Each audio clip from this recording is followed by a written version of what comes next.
As the nights edge toward autumn, bonfires burn and voices whisper of the nameless things that stalk between the trees.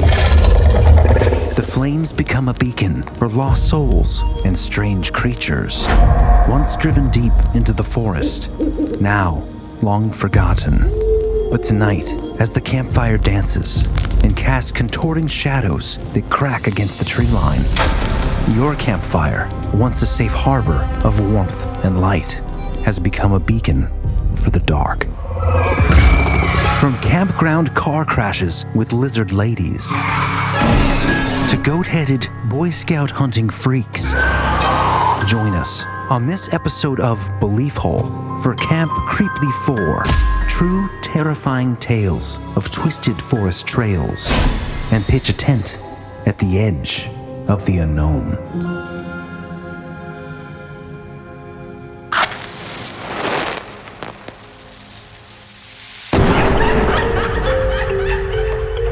Conspiracy, Synchronicity, Sasquatch, homunculus, alien races, Satanism in Hollywood, MK Ultra, Tartaria. There's like a whole. I've been watching this one guy. Close the door, Ed. Jeremy, close your door!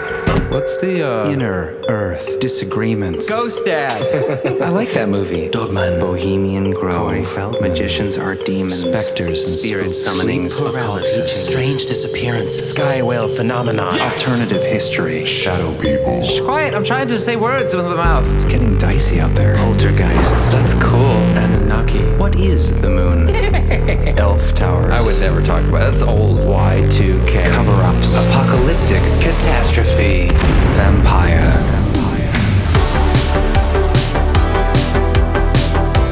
Well, hello, hello. Hello there. Hi. Welcome to Belieful. I'm Chris. I'm Jeremy. I am the amazing John. Welcome to be here. Yes, welcome to Camp Creepily 4.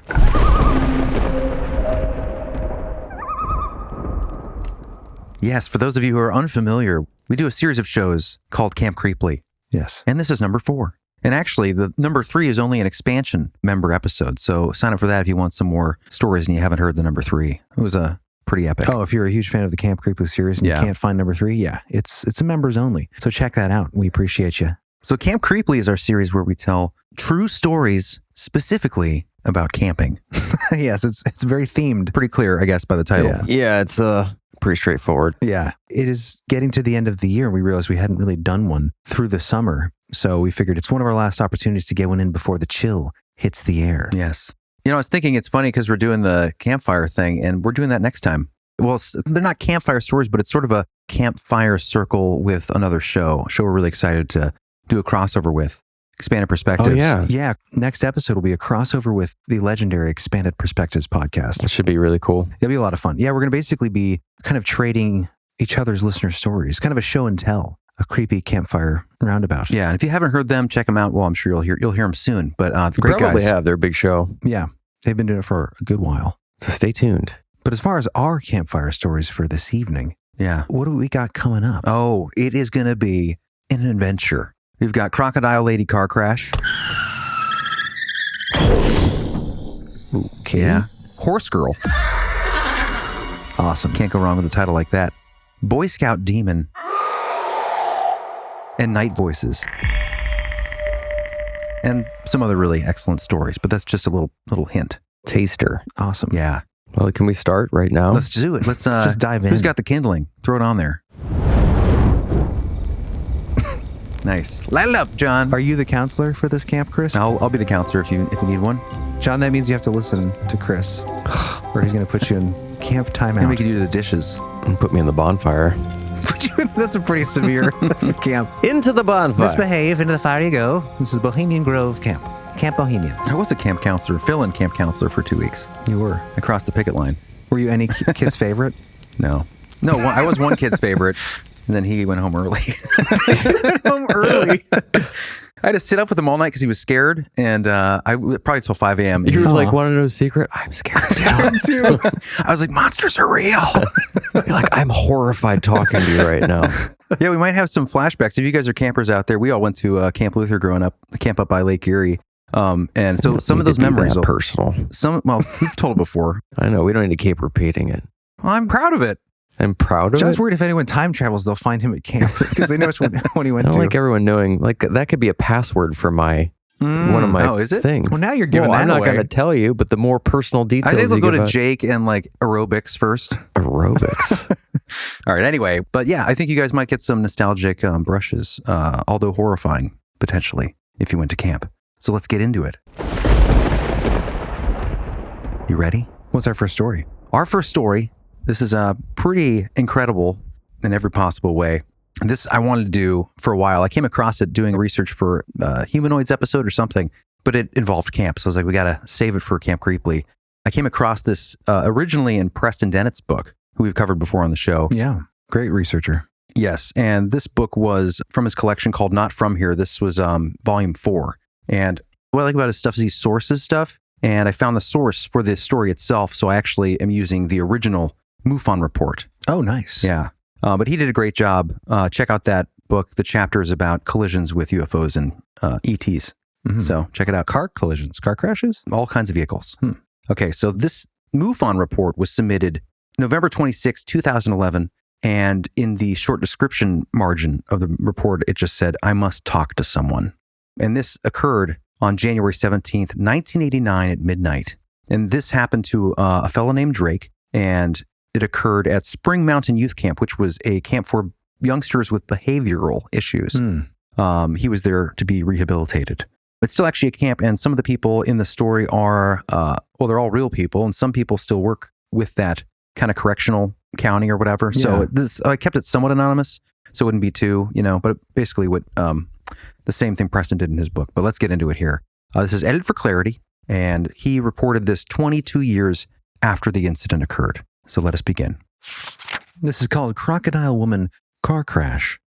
In 1989, at Spring Mountain Youth Camp, located at Mount Charleston, Las Vegas, Nevada, I was involved in a vehicle accident while the assistant basketball coach, Joe S., was driving. I was in the front passenger seat of the Chevy Suburban, and we were driving on the camp's main road, Lucky Strike, formerly Reese Road. We were coming around one of the last curves when from the left side, a being stepped out of the woods and into the road.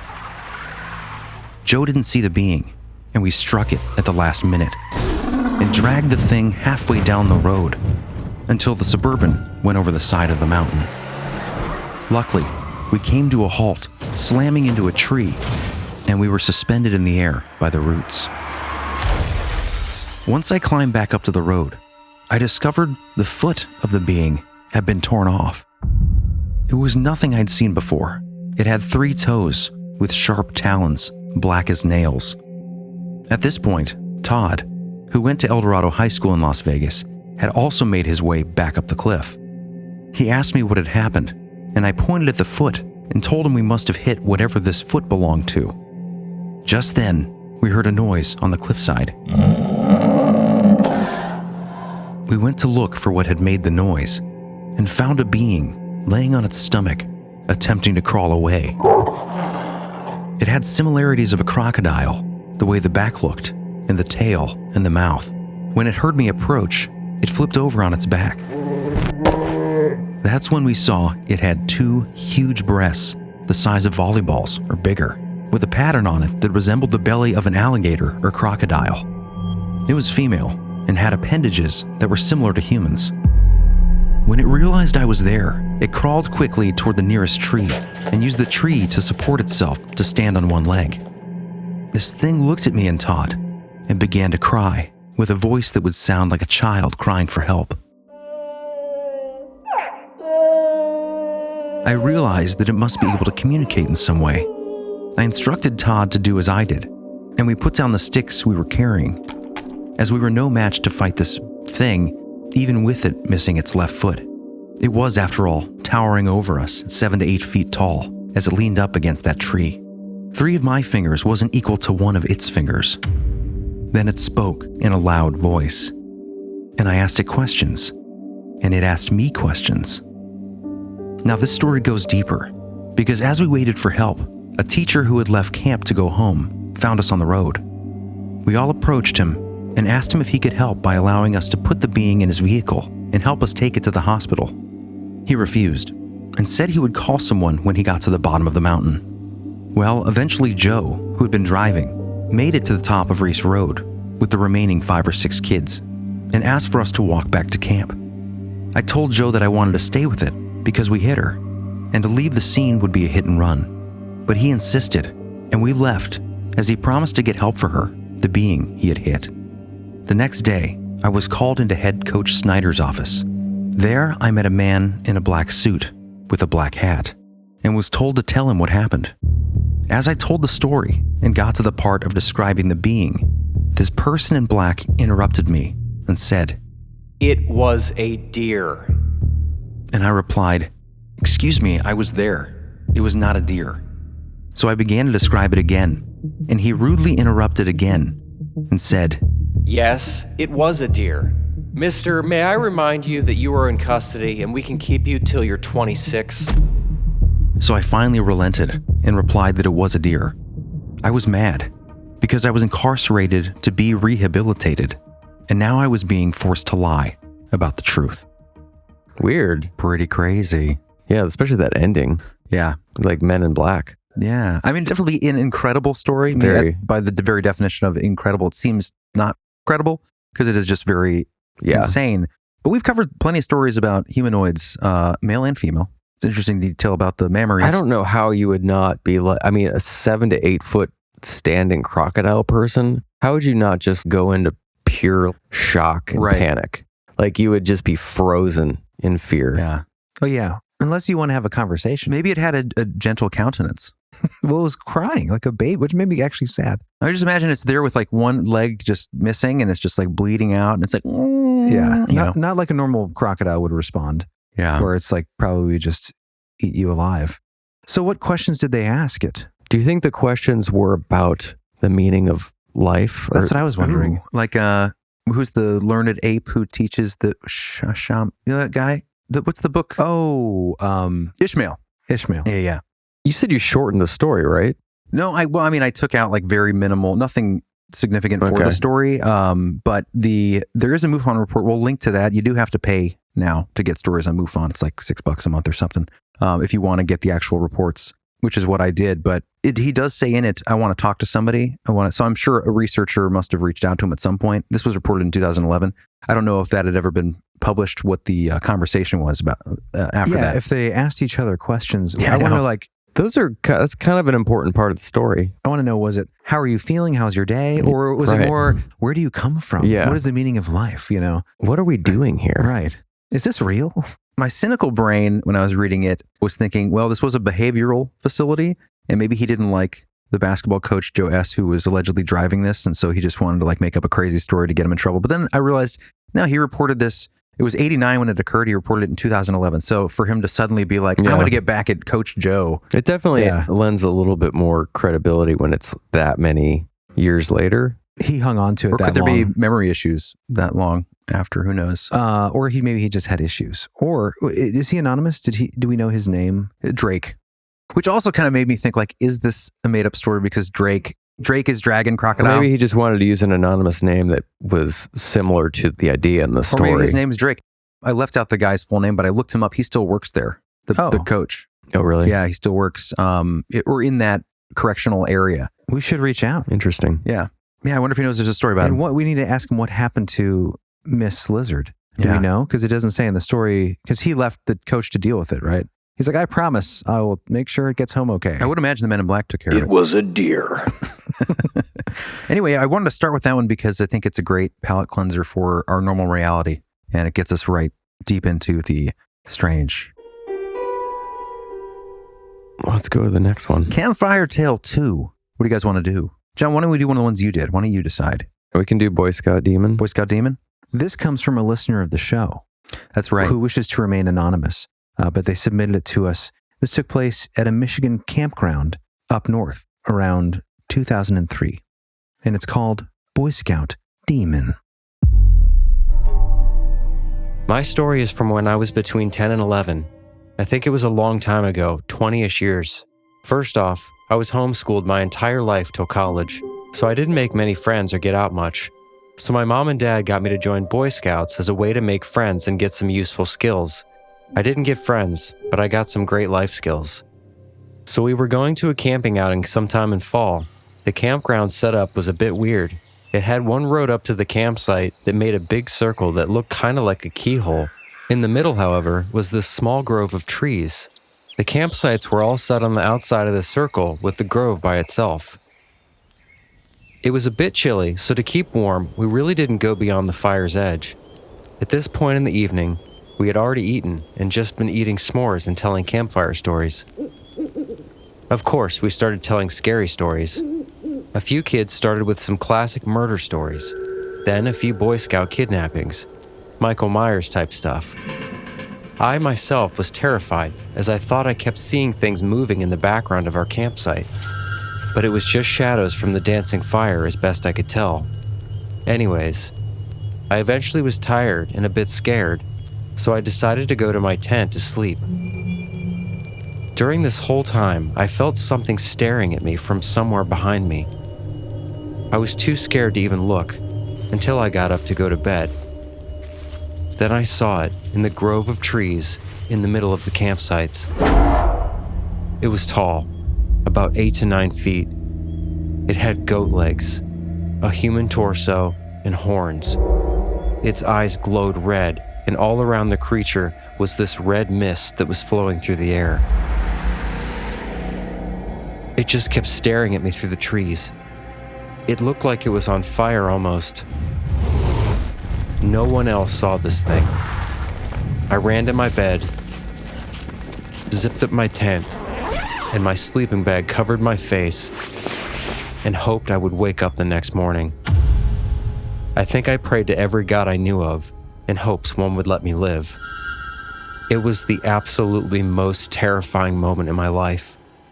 It was also the moment I started questioning everything in my life.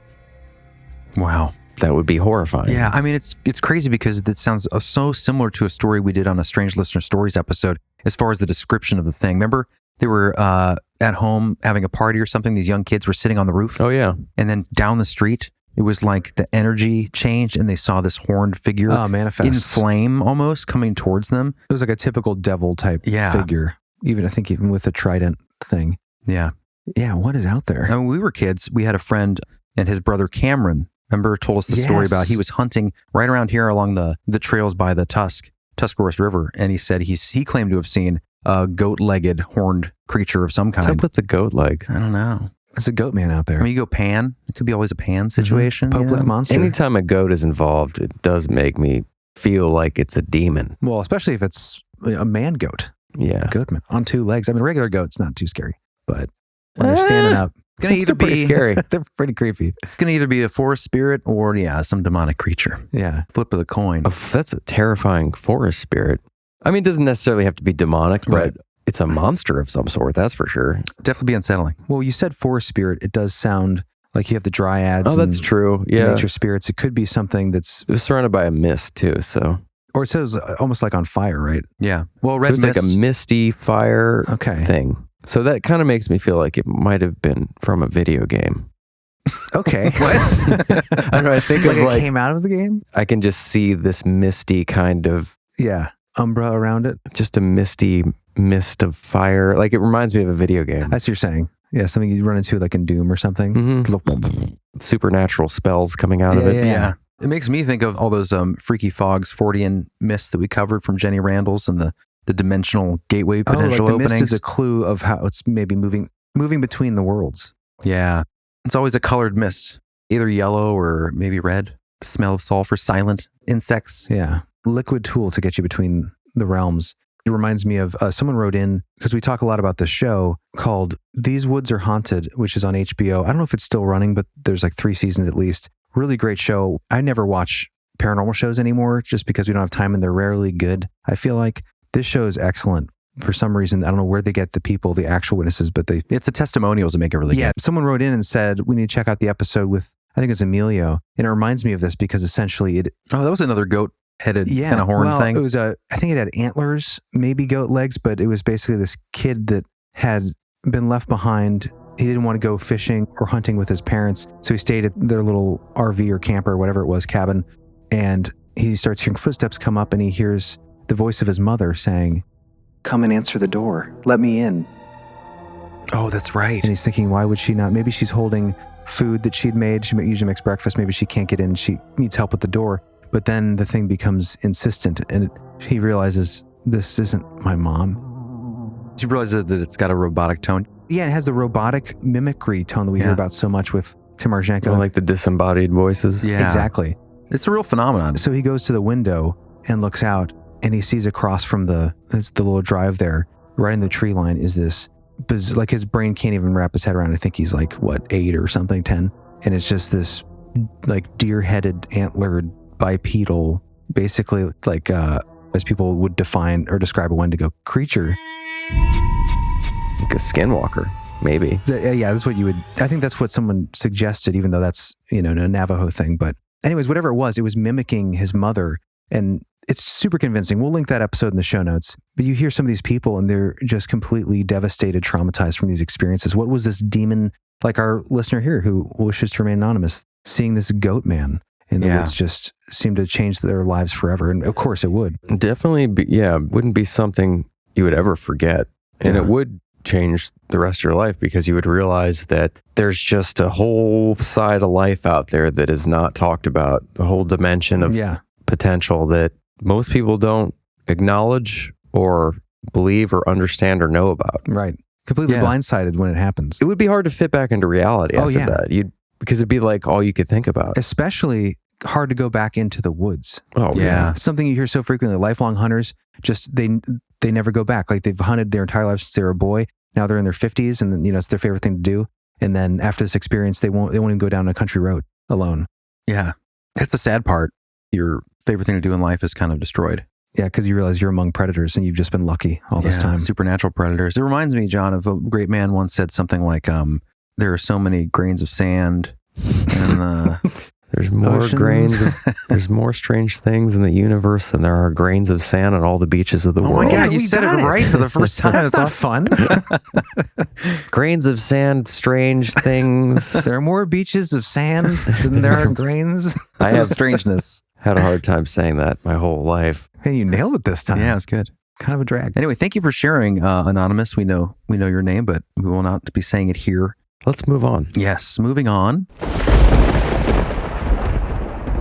Our third tale of intrigue tonight will be... Jerry, you want to pick one? Sure. This next story comes from Ray Carroll.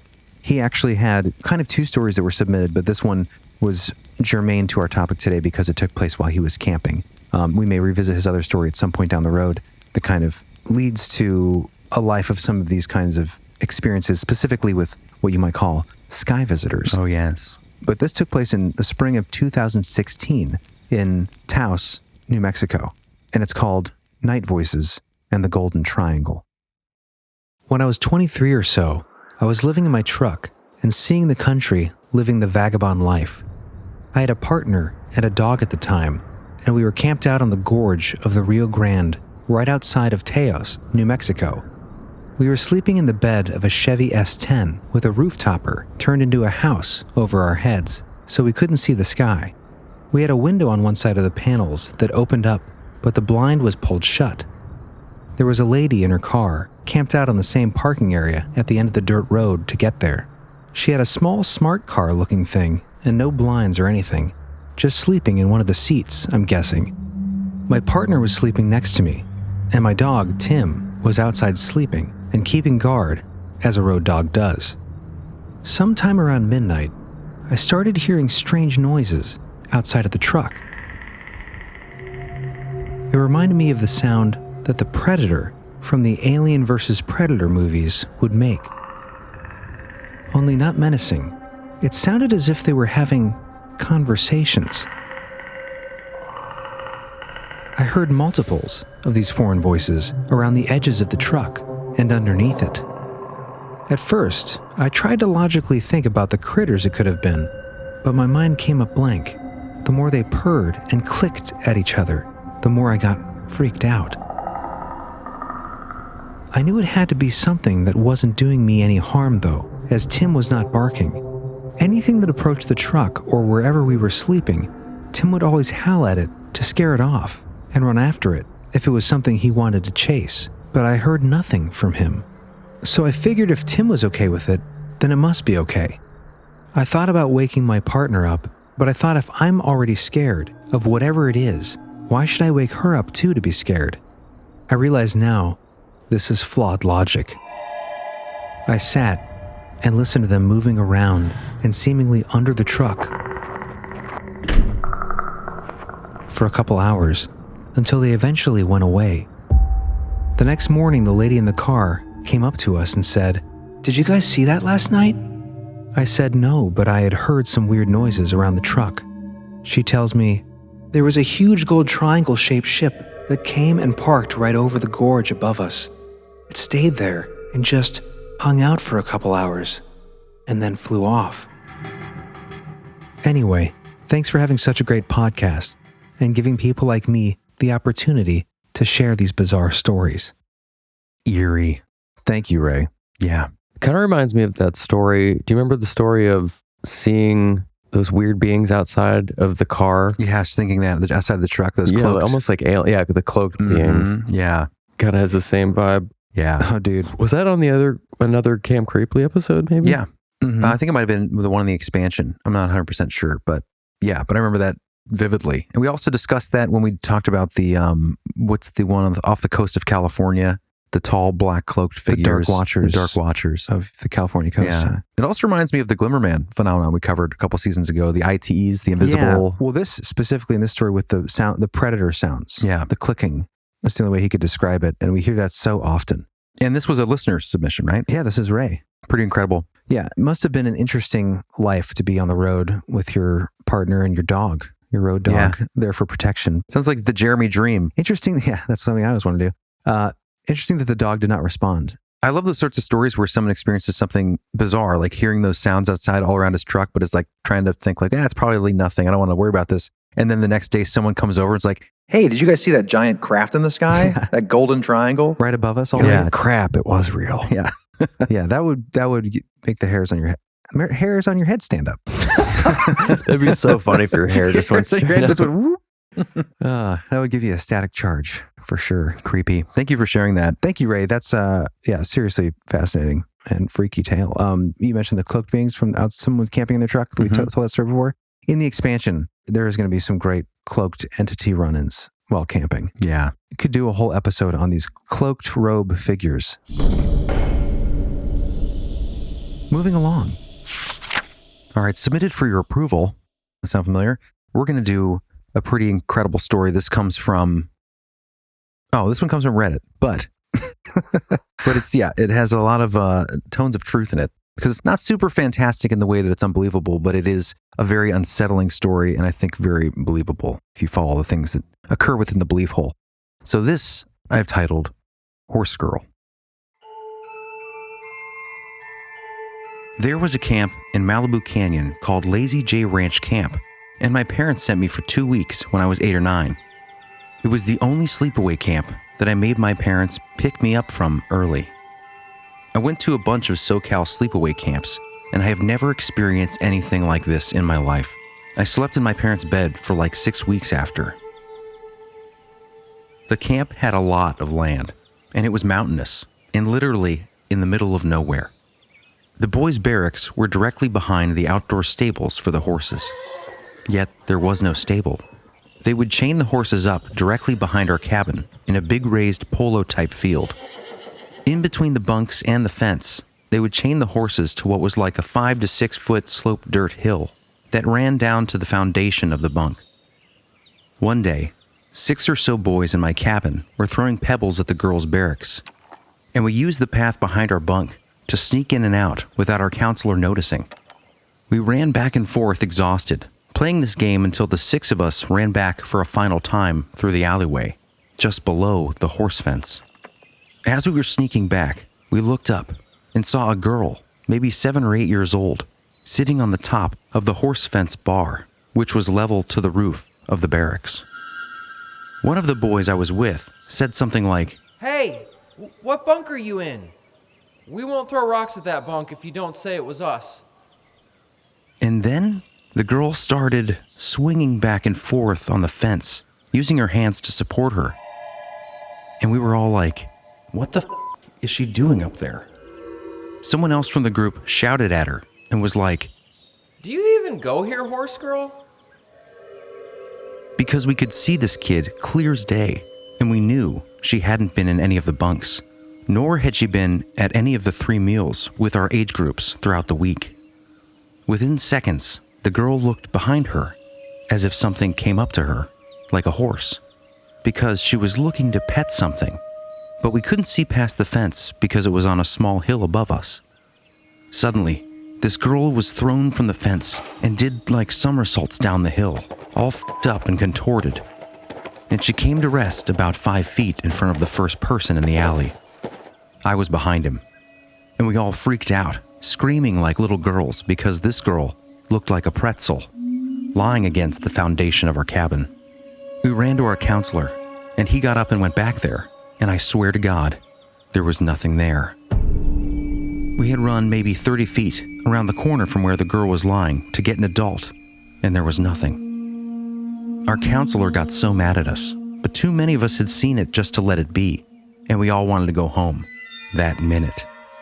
Some of the kids that saw it were so scared they had full-blown tantrums to get their parents on the phone. Our counselor had to call the camp manager. The response to the matter was very strange thinking back on it now. After we told our stories to the camp manager, he looked at us in complete shock. He was speechless. The guy goes on to say, Who can stay the rest of the week and have a really fun time? and like 5 to 6 of us were adamant that we wanted to go home now. He then goes on to tell us that before the camp, there was a horse ranch here, and that one of the horse rancher's daughters used to feed the horses. One day, while feeding the horses, she was sitting on a railing, and a horse came up from behind her, wanting food, and she got scared and fell forward down the hill, breaking a bunch of bones, and died. My parents picked me up within 2 hours, and the car ride home was silent. I brought this up to my mother recently, and she was completely dumbfounded.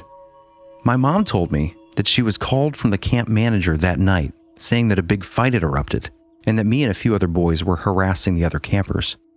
And that's why they had to come get us. I don't know what to make of it, but it was real to 6 and 8-year-olds. That is creepy. I mean, that was definitely like the ghost of that girl. Yeah, pretty It horrifying. would definitely be traumatizing to see a girl like pretzeled all up. Yeah. And then she's just gone. Yeah. So that's the idea is they basically saw a reenactment of what had happened to this girl. Yeah. Was it an echo? Or was it a, conscious, aware, disembodied spirit? Stuck in. It does seem like an echo because it's like imitating that the actual event that occurred. Yeah. I hope it's not the girl. Yeah. No, It's stuck, I hope she's it's gone. stuck doing the same thing over and Yeah. over again. I always wonder about that. Stone tape theory. Limestone.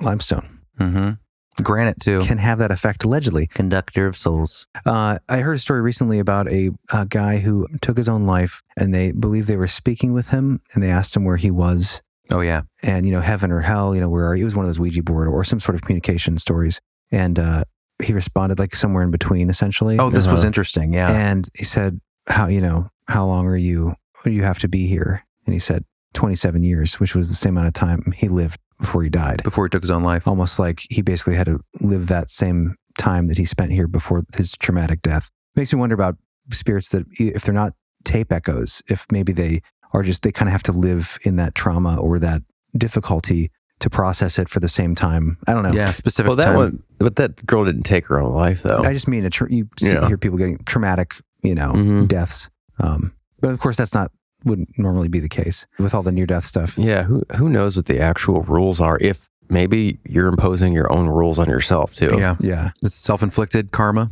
Yeah, where your mind's at, what you anticipate, what you maybe manifest with your direct experience after this realm. I just saw that After Death movie in theaters. It was good.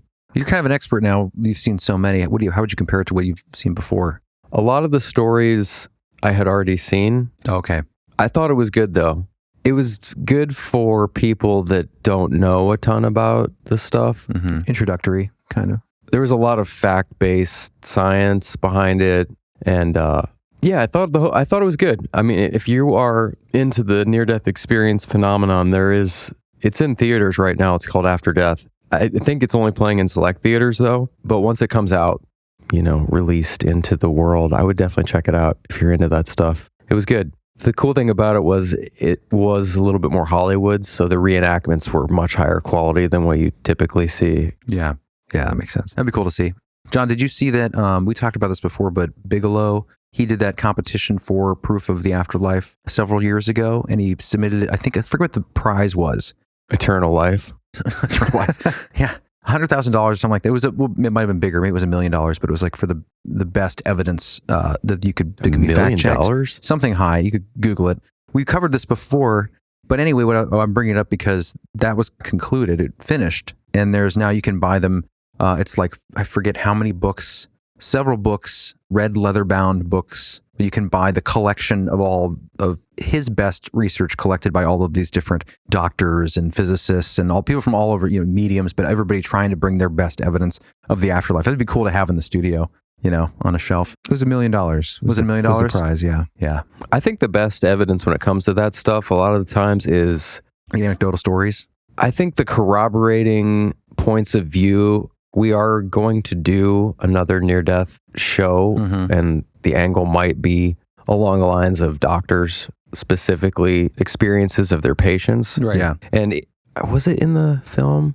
I'm not sure if that was actually in the film. I think that might have been an audiobook I was listening to.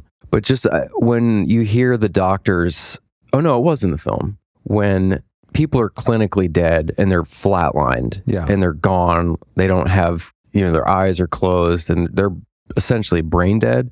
And then they come back. Yeah. And then they talk to the doctor when they come and visit them later, and they tell them exactly what they had said. Yeah. Not only like what they did, but the procedures and the tools used and like what doctors did what, and the personal things that were going on. Like certain doctors make a mistake. Yeah.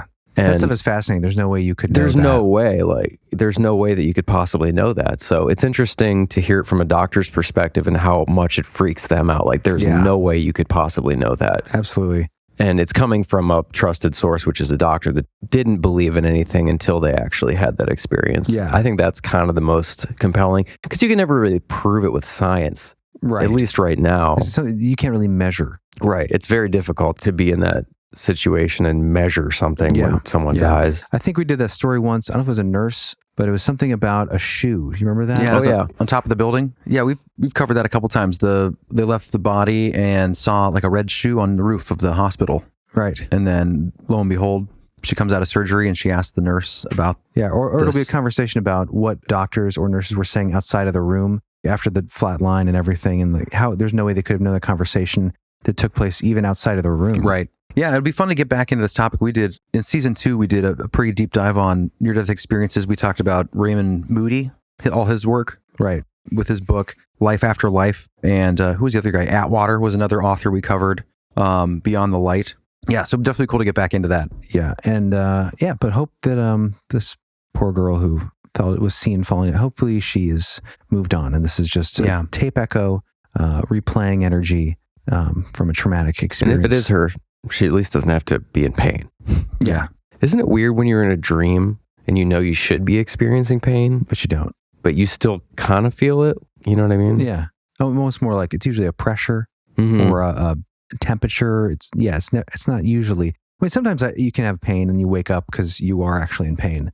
It's not nearly as intense as physical pain. Being shot. Unlike emotion, where I feel like emotion is weird. the opposite. Emotion is more intense. Yeah, you can have some pretty intense emotions in dreams. You remember like something that wouldn't bother you when you're conscious. Yeah, isn't that weird? Yeah.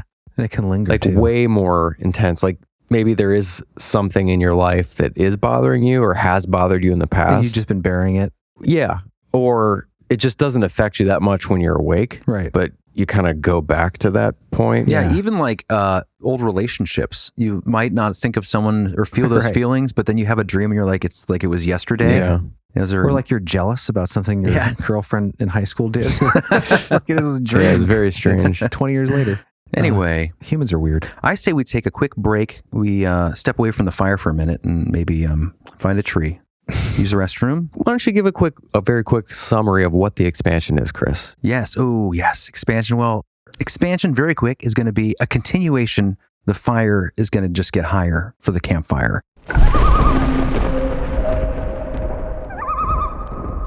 We're going to continue on with strange camping stories. Some of the more incredible ones will be in the expansion, and we're going to have a special guest pop in and say hello because it is that time of year, and I always miss him around Halloween. Art Bell will be gracing us with his presence. From the high desert in the great American Southwest, I bid you all good evening. This is Ghost to Ghost AM. Against his will. Holding him hostage. We're going to hear a couple camp stories specific to his ghost to ghosts that were so classic for us growing up. Nice. So you don't want to miss this extension of Camp Creepily 4. You really don't. Oh, yeah. And for those that are new to the show, Expansion is essentially another release. Every time we drop, we release a special extra episode for Expansion members. Yes! And if you go to beliefful.com and click the big red button to sign up, you will find over 100 episodes that have already been placed in the catalog. So yes, just waiting for you. Yeah, they're just as produced and just as researched, just as fun. Just as long. That's Yeah. important. It's not an extension, even though it's called the expansion. It's full episodes. Yeah, you're just getting double the content, really. So if you run out of the hole, Run back in. do not fear, for boredom is about to be demolished. Obliterated. Where boredom goes to die. All right, guys, we'll see you back in the fire in a little bit. Now here is a clip from this expansion episode. Access granted. The only weapons they could find were the steak knives and a tire iron. Yet they could not just sit by and listen to the pitiful cries and do nothing. Bravely, the two entered the mouth of the tunnel, weapons and flashlights in hand. Quote, "We had barely walked a dozen yards when we saw a greenish glow ahead of us.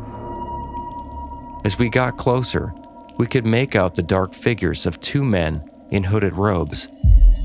It was clear that they intended to block our going any further into the mine." End quote. The men whispered to each other that they were in for it now, sure that they had stumbled onto the activities of some satanic cult that practiced human sacrifice.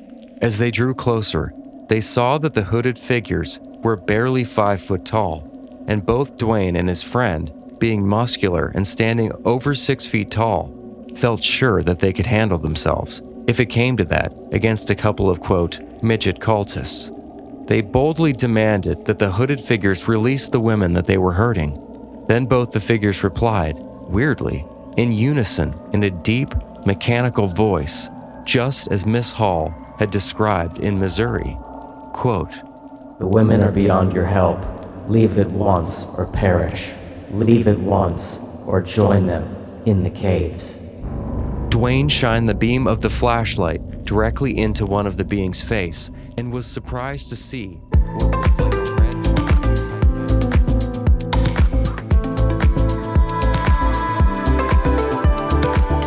We are back Welcome. for round 2. Have a spot by the fire next to me. Welcome back to the fire. Yeah. Warm your toes. It's chilly out there. Toes only, please. Toes only. Next story, please. Get out the fireside whip. The camp program director's here, and John will be leading the way to our next story. Oh, before we jump into Billie's account here, fantastic story. I just wanted to mention this because I thought this was really interesting, John. You will get a kick out of this. Yeah, hit that like button too. Well, if you're on YouTube, go ahead and hit that like button. Hit the subscribe. Hit the subscribe as well. And don't forget to get notified by hitting the notification bell. That's also very important. Yes. If you keep coming for every episode and you're not subscribed, you're doing it wrong. I'm missing out. And Dark Mountain. Okay. Yes. I was just going to say this is really interesting. Our last episode, for those of you who haven't heard it yet, for some reason, we did Halloween accounts of strange things happening on or near Halloween. And one of the stories, in fact, the very first story was Cameron's account of the stranger Freaky. in the gorilla suit that came into the house, walked through. I won't spoil it all if you haven't heard it, but basically very unsettling. But I came across this in research for this episode, so I just wanted to read it real fast because it sounds so familiar. My youth group played at a campsite for a weekend trip. We were all in the cabin playing cards when someone with a gorilla suit ran by the cabin and started banging on the door. It really freaked everyone out because it was no one in the group. They came back a couple times until one of the adults confronted the person and they ran away. They never found out who the person was. Maybe it's the same guy. Just showing up and doing guerrilla stuff. Wonder if it took place around the same time. Where was that camp at? Was it the Carolinas? I'm not sure. That's all the information I have. It was just a short little Reddit blurb I saw. Serial simian. Yeah. Anyway, I just want to throw that out there because it was weird and connected to last episode. Yeah. But now, shall we enter Billie's story? Yeah, this is called Beyond the Bunk Beds, Billie's Summer Camp Nightmare. Hello, hello. My name is Billie, and my sister sent me your podcast a while ago, and ever since then, she has made me a belief holer or belief holian. I don't know, whatever one you want to use. The scientific term is a beliefling. But she actually had submitted one of her stories not that long ago about the shiny man. She kind of inspired me to share my story. I grew up in a pretty religious family. So talking about the supernatural was kind of out of my realm, and I didn't think it was totally real until I experienced it. I grew up going to this really small Bible camp in the Northwoods of Wisconsin, and I had always loved going there, so I was really excited to be a camp counselor the summer after I had graduated high school. Now, to lay it out for you, the cabins at this camp were very rustic. I mean, they were just a square with 4 walls. There was a door in the front and a door in the back, and when you went in, it was just a row of bunk beds on either side. And the counselor, so myself, you slept right next to the door on a single bed. So the week was going really well. I was getting to know the girls and we were starting to bond pretty good. And one of the girls came to me telling me that she was experiencing some things and was pretty scared about some of these things that were happening, but she didn't really want to elaborate because I'm sure she just didn't want to talk to me and think that I was judging her. We kind of tabled that conversation and I just said, let's come back to this when we have some more time. Now, these cabins had no air conditioning. It was just windows that you just had to keep open and run fans and hoping that you would cool off. And I will never forget this night because it was just that dead summer humid heat. The weight of the heat just feels heavy. There was a window that was right above the counselor bed, right next to the door where I slept. I'll never forget this because there was no wind that night. It was just that absolute dead heat. I woke up around 3 o'clock in the morning and the shade that was right above my bed all of a sudden kind of started to blow out from the window and then hit the window again. As if like a wind was coming through the window, it was just like pushing it out and then it would fall back and slap the wall. I remember waking up to that and kind of being weirded out, and so I just quick pulled up the shade. I remember looking outside and there was a lamppost, kind of like a street lamp that was just across the road from where our cabin was down by the lake. And I remember staring at it and it started flickering. I just assumed that it's an old camp and things are kind of breaking down. Things are very rustic. There isn't a lot of things that had good upkeep at the camp. I still just was not convinced about the supernatural even at this point. I sat back down in my bed and I felt this chill. This absolute freezing chill that went through the front door of the cabin, down the row of bunk beds, was just there. It just stopped. And it was such a bizarre feeling. I looked across from me in the cabin and one of the girls that was sleeping in the bed across from me, she was sitting up in bed. So she had both her feet on the floor and her hands on the edge of the bed as if she was standing up.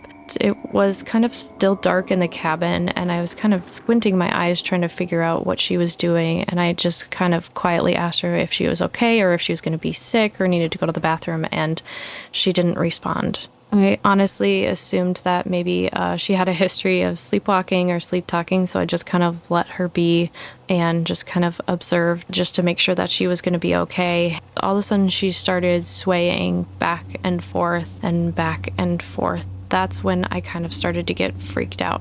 After that, it was almost just like this domino effect down the row of bunk beds. The girl right next to her that was on the bottom bunk, she had her feet in her sleeping bag and she would lift her feet and drop them. So there'd be this loud thud. And then she'd pick them up and drop them. And the zipper from her sleeping bag would hit the metal ladder that was on the bunk bed, just making this clinking noise. Some of the other girls just kind of started mumbling and almost like crying in their sleep, and I could not really figure out what was going on. And at this point, I was just absolutely terrified. And I remember like pulling the blanket up, so my eyes were just kind of like peering over the edge, just watching and wondering what the hell was happening. There was another girl that was on my side of the aisle of beds, and she would start sitting up and then laying back down, and sitting up and laying back down, like pretty much like she was doing sit-ups.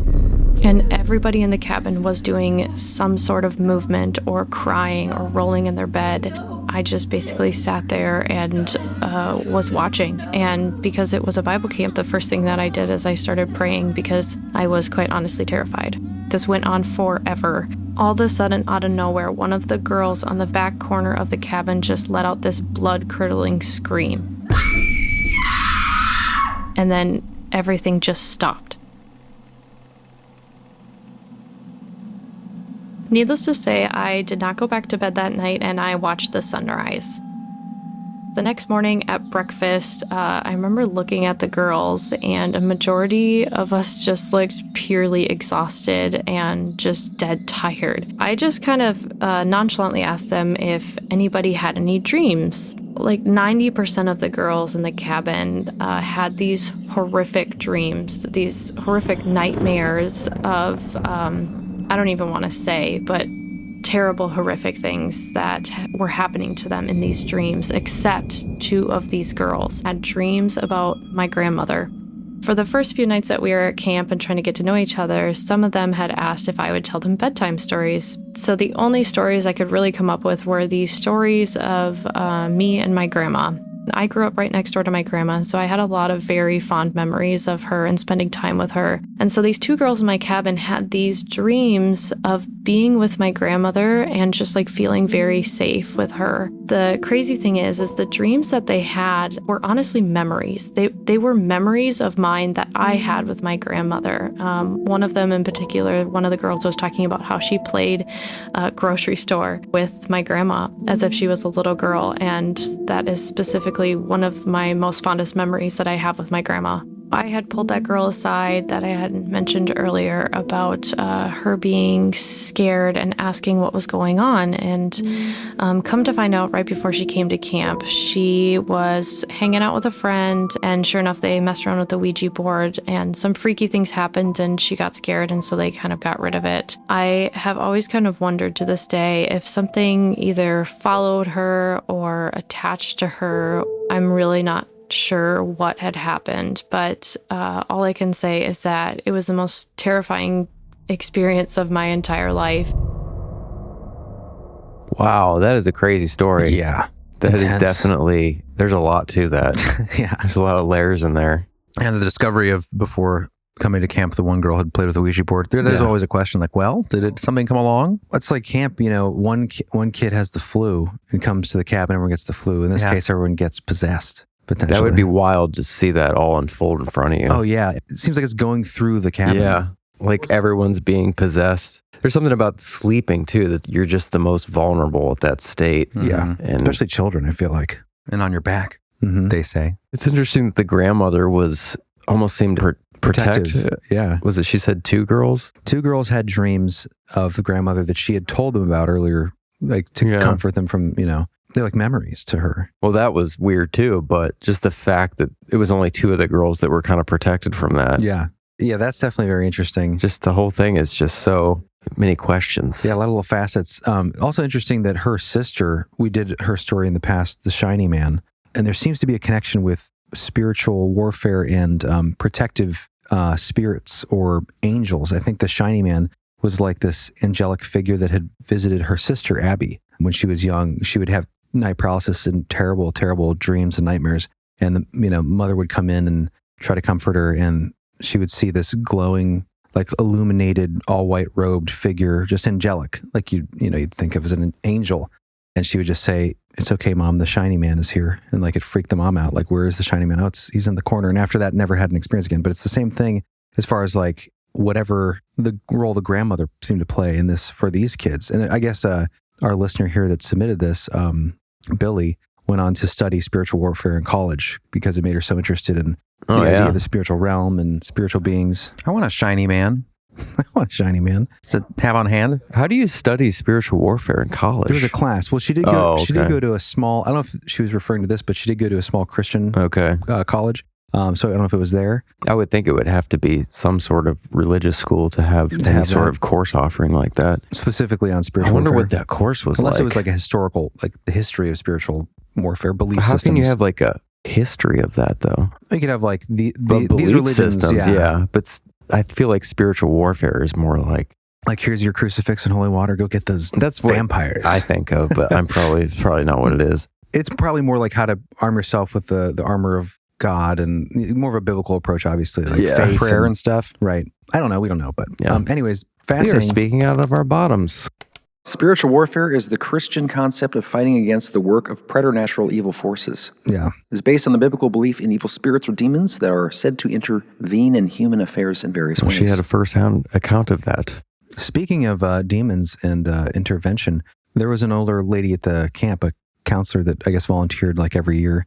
Billie described her as the most wonderful person on this planet. And so Billie told her, about what was going on. And this lady specifically wanted to see where this took place, what cabins. Then she went on to pray over the doorway, and they all prayed over each of the beds with the girls.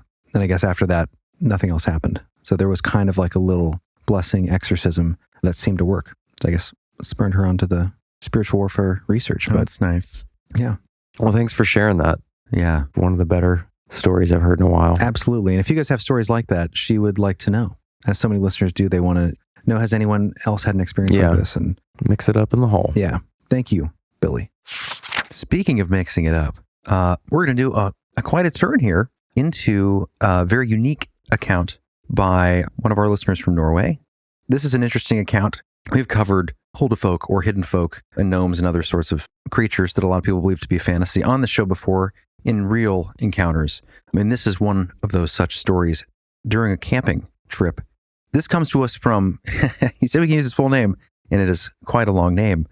I'm going to try to get it right here. I feel like this is a trick. His name is Rune Karlarsblad Skorstad Peterson Fieseth. And I don't think you pronounced that all correctly. no, I didn't. Valiant effort. I know I did take Norwegian for a little bit on my Duolingo app, but I didn't learn any of those names.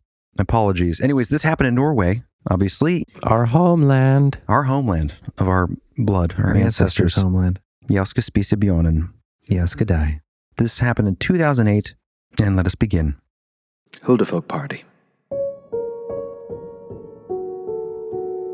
This story happened to me and my best friend one Hallows Eve. We had decided that a bonfire and a night out would be just the thing we needed.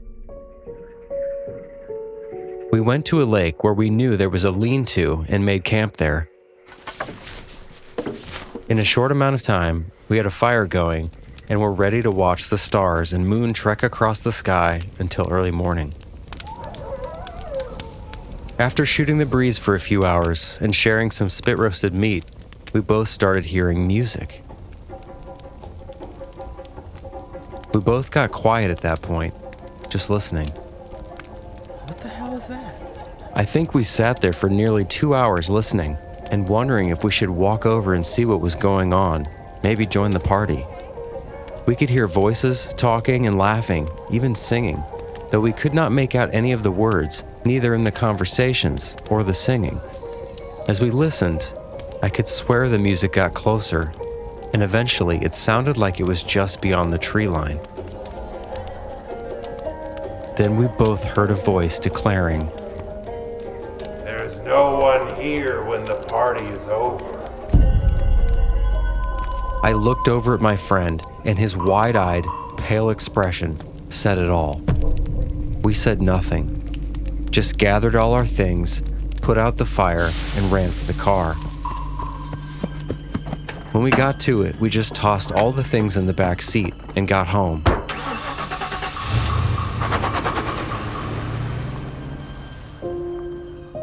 Neither of us said a word, and after I dropped him off, we didn't talk for 2 days. When we spoke again, we were reminded about a story both my grandfather and his father had told us about the people that live in the mountains, the undergrounders, as we call them.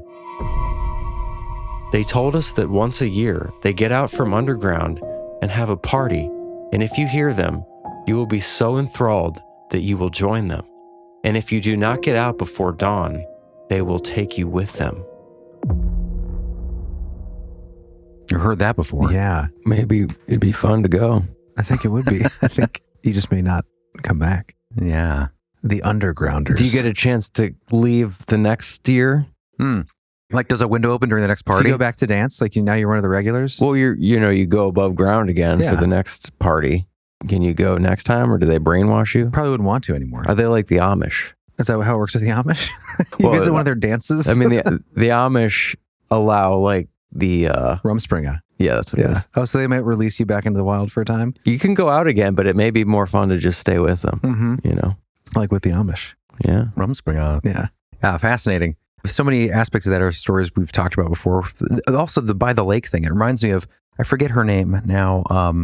We'll drop it in, but Anna. she had sent in this incredible story about her grandfather who was Oh, yeah. camping by a lake, and actually saw these miniature people on the shoreline across the water. In the fog. Yeah. Having a little party. Always having fun. And I prayed a tale.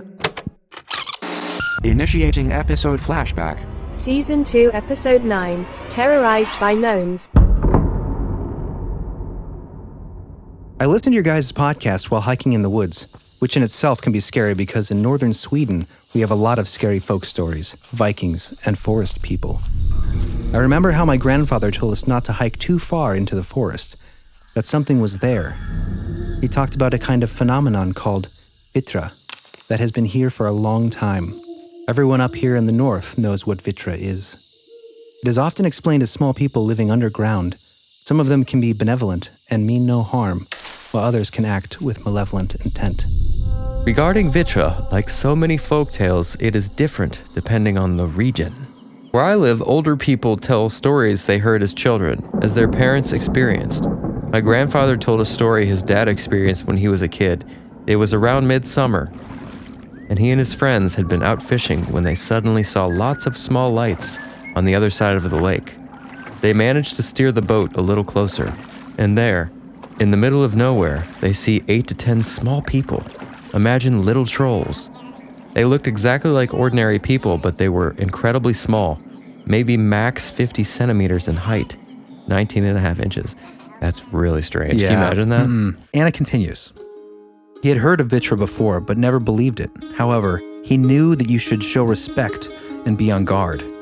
What happened exactly, I do not know, but Grandpa has told me as a child to come into the cottage when the evening fog comes in. For some reason, he always had respect for the fog. There's a lot of stories that relate to fog and these things appearing. That's creepy. I want to see that. Yeah. And now back to Rune's story. It's interesting. So yeah, he said, because I'd asked him like, what kind of music was it?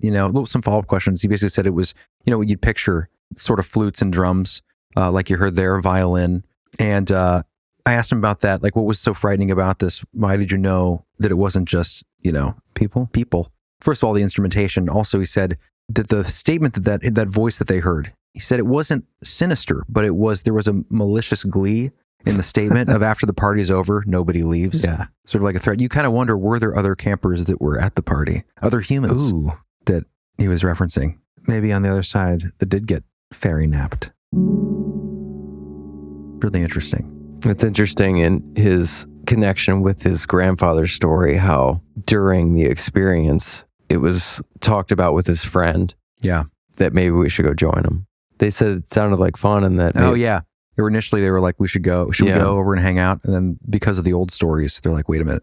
They were a little more hesitant. I don't think, they didn't mention it in the moment. It wasn't until after the experience that they remembered the grandfather's story. Oh, right. They just left because that freaked him out what the guy had said. Yeah. So in recollection, when they were talking about the story that the grandfather had told them, the same thing was, like they were almost drawn to it. People are drawn to it.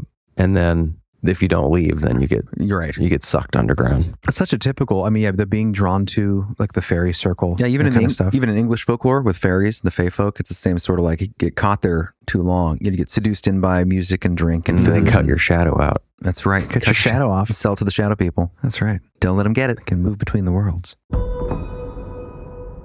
Thank you for sharing that story. Yeah, that was a great story, Rune. Thank you so much. Yes. And it ties into Jeremy's final story. I wonder if we're related to him. Probably. There's only a few left. Only a few Norwegians. I'm joking, obviously. Maybe we're cousins thrice removed. Thrice removed. One of his names in his very long name is our mother's maiden name before they changed it when they got to the States. Peterson. Then we definitely related. Absolutely. It has to be. There's only like a couple Petersons over there. And my middle name is Fiaseth. Well, there you go. Thrice removed.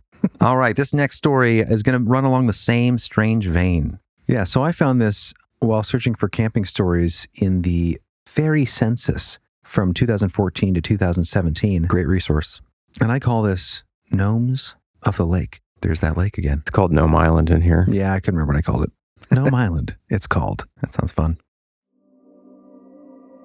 Approximately 18 months ago, a group of 25 friends and I went camping in the far north of Minnesota, in the Boundary Waters canoe area. On our fourth day, we found a secluded island in one of the lakes and decided to do some fishing and extended camping there. After much discussion of what we wanted to do for the fifth day, we decided to stay camped for the day and relax on the island. On the morning of the fifth day, we were all getting ready to go swimming and fishing when a friend called the rest of us over to look at something he found on the other side of the island. When we went to the other side of the island, we were all gobsmacked. We witnessed what can only be described as gnomes. Short, about 16 centimeters without a cap on, just over 6 inches.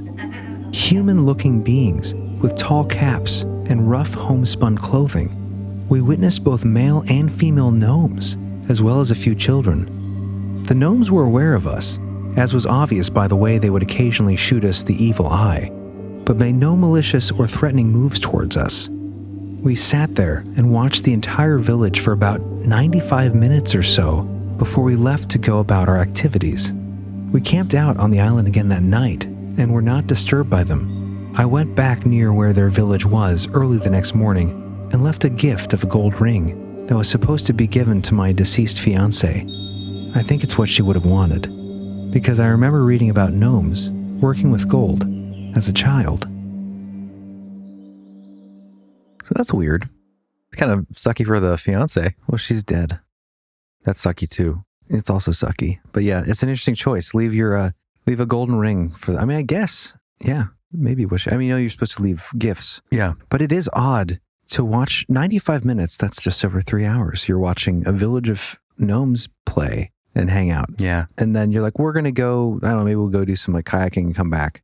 Like, it's just so weird. Yeah. Like they didn't bother us and we left them alone. That's just so odd. There's like, it's almost like maybe they cast a spell on you. If the story's true, it's almost like there is this kind of field. You don't see, you don't see anything here.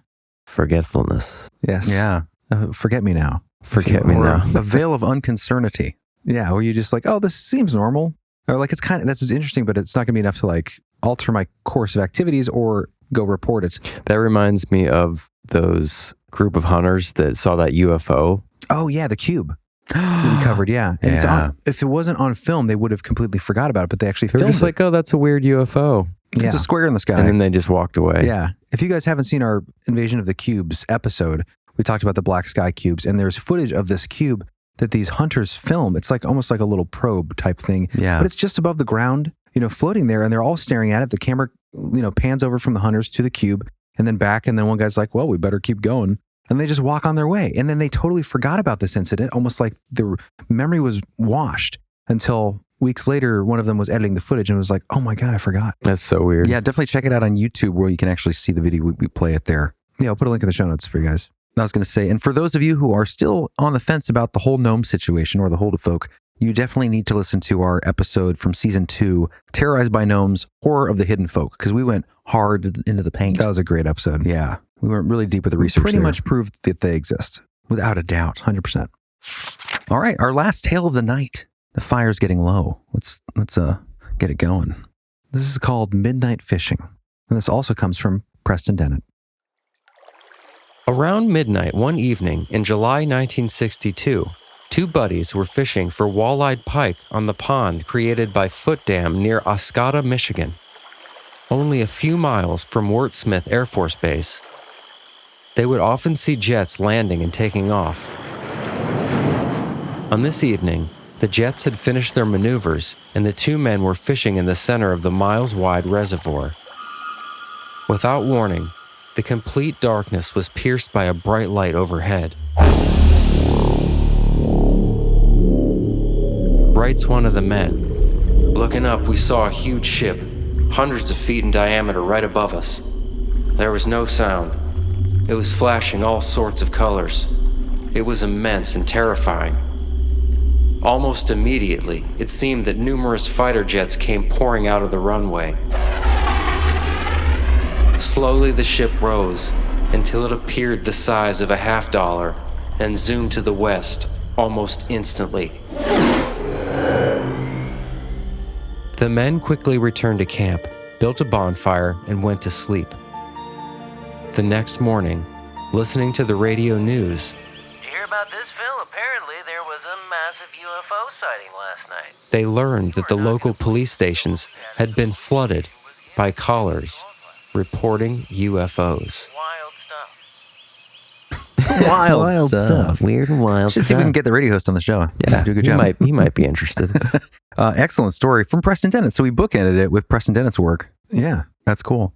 I think it's easy for these stories to be glossed over because we have so many accounts like this, but to actually be in the middle of the reservoir and that happening. Be terrifying.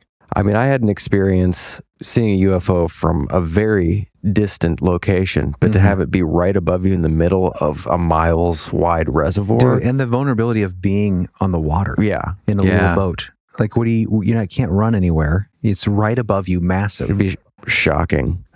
It's such a cool, I love that imagery too of like, that, fighter jets take off all the time there. They're done for the day.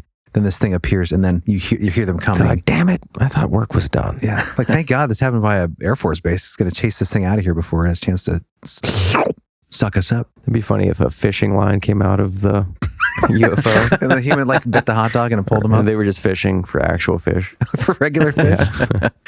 Reminded me of Brian's story. That was in the same area, roughly. When he saw the fighter jets chasing those strange shapes in the sky that were like, mosquitoing across the sky. Oh, so many stories like this. Yeah. I mean, there are so many stories that obviously we didn't have time to put in here that were camping stories were exactly the same thing. You have lights in the sky, insane things, and then fighter jet. Actually, I think the story from the Golden Triangle. Yeah. And the truck camping from Ray, his earlier story that we didn't tell when he was younger was essentially the same thing. They saw this crazy circling lights in the sky that almost landed and then took off after these fighter jets. I mean, it's always fighter jets chasing and, trying to get them, can't catch them. Try to get him, can't catch him. Anyways, we hope you enjoyed Camp Creepily 4.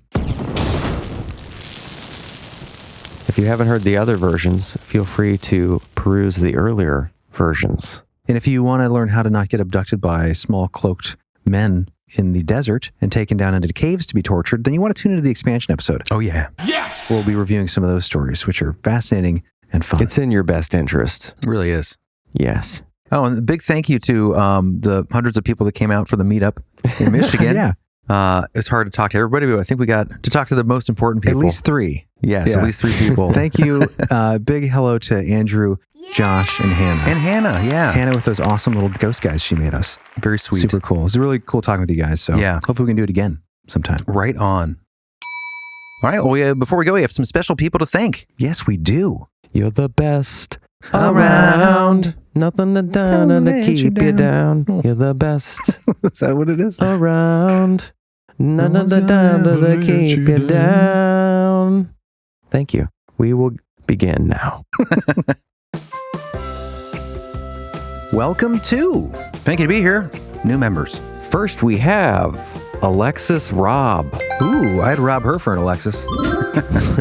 Right? Does that make sense? Welcome to be here, Alexis. It's very happy to have you. Classic friend. Yes. Ingrid. Ingrid. Hey, Ingrid. Ingrid. Oh, thanks for sticking with us for so long. Yeah, what a sweetheart. She's a dogman whisperer. Oh, all right. Joining the pack. Next, we have Desiree Murphy, another dogman whisperer. Heck yeah, Desiree. Those are my favorite kinds of beds. Bring the fire. What? Murphy bed. Murphy. Okay, great. Next, we have another dogman whisperer. 3 shots in podcast. Ooh, 3 shots in podcast. Welcome aboard. Oh, it sounds like it might get a little tossed in there. Sounds like there might be a little drinking going on. Go check them out. A little sun in the sun. Warm them up. Next, we have another Dogman Whisperer, Nice. Cody Johnaway. Ouch. I give my John away. I give my John away. Take him or leave him. Just kidding. I'm staying. Thanks, Cody. Thanks for being here, brother. Appreciate it. And next we have Jennifer Sunvieri. Oh, beautiful. Elegant. Poetry to my ears. Welcome in, Jennifer. Elegance is Jennifer's last name. On deck we have Nelly. On deck. They're up to bat right now. Up to bat. Sorry, this is the first time I read names. You're doing great. Good sound effect. Raspberry. Nelly Santana. Yes. Oh, right. That's a band. That's a guitar player reference. And finally, We're really good. for our patron members, we have another Dogman Whisperer, Shayla R. Nice. Welcome, Shayla. Shayla running in the packed in the front, toweling in the hole. Happy to have you. Welcome to be here. Thank you for us to have you. Thanks, friends. Jeremy, you're up. All right, okay.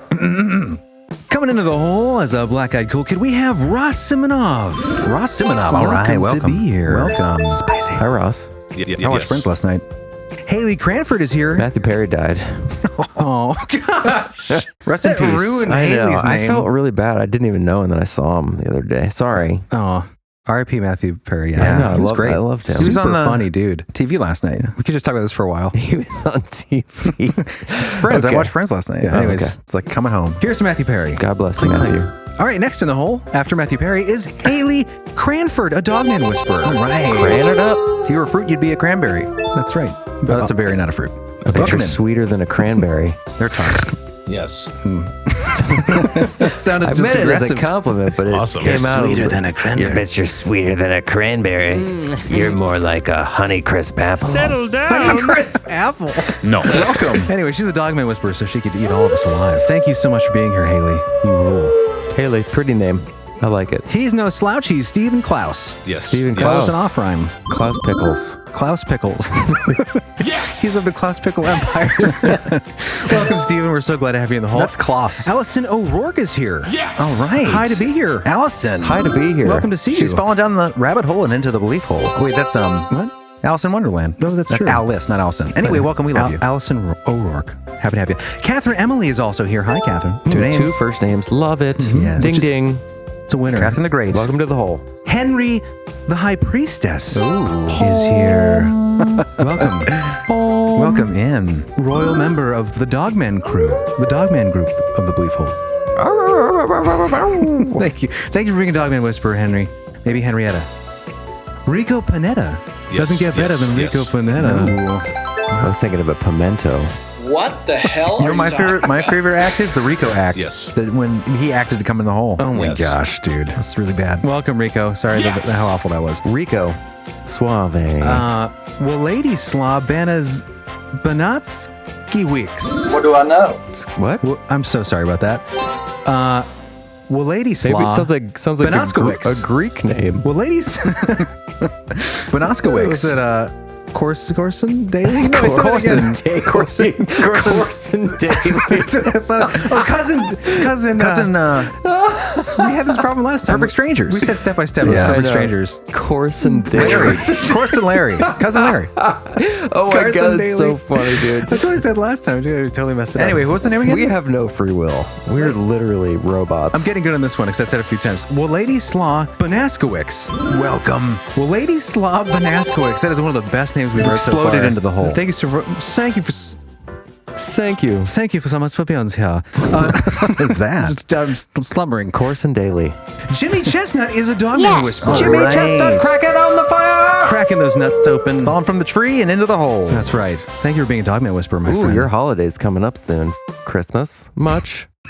Yes. Just roasting on an open fire. Anyway, this has been great so far. Harold Williams is a Dogman Whisperer in the hole. Oh, right. I wonder if it was Henry. Yes. Thank you for signing up. Welcome in, Harold. What an interesting name, Harold.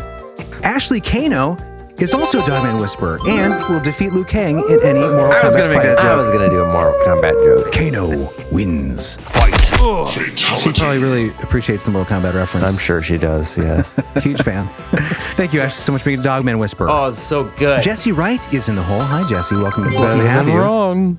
In the right place. It's always better than wrong to be right, especially if you're Jesse Wright. Yes. Aaron Sockwell. Those are punches, fist hits. She wears great socks too. She wears those socks very well. Yes, she does. Aaron is a he, I think. Oh, is it AA? Oh, Aaron wears Aaron. Aaron. That's a man. Sorry, I couldn't see the spelling. I'm sorry. Aaron is a Dogman Whisperer. Welcome. He's a fantastic sock wearer. One of the best. One of the greats. I love it. Terrific. He wears his socks well. You might want to vote for her because she's doing the data. Heather Polling is here. Oh boy. Snore. Polling data. Great one, Jared. That was a polling data reference. Welcome, joke. I thought that was pretty good. Yeah, most people agree that you're an awesome person. Thank you. Not you, her. Oh. Welcome. Mary, Ashley, and Katie aren't here, but we do have Kyle Olson, Nice. who's probably my favorite of the Olsons. Me too. Thank you so much for being here, Kyle. I love you. Stephen Copis or Copis. Stephen, just laughing at enjoying me fail. Stephen Copis. I like how you have to like shift your weight in your seat I because put you're my whole getting body uncomfortable. into deciphering the names. This needs to be video. You're like, oh, Copis. Copis. Oh, it's inside me. Stephen, welcome to be here. We're happy to have you, brother. Yes. Austin Rhoda is here, or Rhoda. Rhododendron, as pretty as a picture. The Dogman Whisperer to boot. Isabella O'Neill is another Dogman Whisperer, just ravaging the hole. Isabella. Grab your surfboard. O'Neill? The surf brand, right? Yes. Yeah, 1990. I had no idea. Now you do. Thank you, Isabella, dog lady, if you will. Body glove. Lori Warren. Lori Warren has entered the hole. She's escaped the Warren Occult Museum, and she is here to join us today. Nice. Lori Awesome. Warren.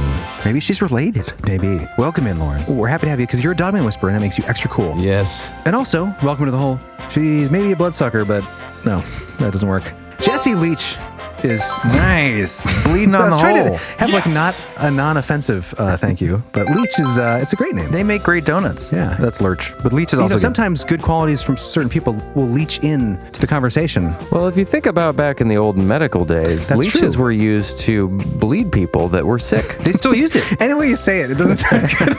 Leeches were used to bleed people. Turns out that wasn't the best procedure. No, they still use it in some places in America for certain procedures. They still use leeches. Oh, Oh, Jesse, okay. do you know about this? Let us know. But we're so happy to have you. You're not bleeding us in any bad way. No. And if you are, blood is needed. The blood is needed.